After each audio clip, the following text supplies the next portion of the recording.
শেখ হাসিনা পদত্যাগ করায় কিছু মানুষ বলতাছে যে আমরা হীরার টুকরা হারাইছি, আমরা সোনার টুকরা হারাইছি।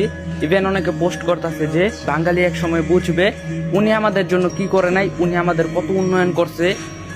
উনি এখন চলে গেছে, বাংলাদেশ খুব নিকটেই ধ্বংস হইতে চলতেছে। তো মানুষ ইভেন অনেক পোস্ট করতেছে যে বাংলাদেশ খুব তাড়াতাড়ি ধ্বংস হয়ে যাইব। তো ওনার অভাবটা বাংলাদেশ একদিন বুঝতে পারবো। আরো কত কিছু মানুষ এমন ইমোশনাল টর্চার করতেছে এখন, মানে পোস্ট করতেছে সবাই। আমি 100% শিওর যারা এই পোস্ট গুলা করতেছে হয়তোবা তারা আন্দোলনে যায় নাই, বা তারা চোখ থাকতেও তারা অন্ধ হয়ে ছিল এতদিন। আপনারা কি আসলে আমরা বাঙালি জাতি, আমরা চাইলে অনেক কিছু করতে পারি, আবার অনেক কিছু নাও করতে পারি।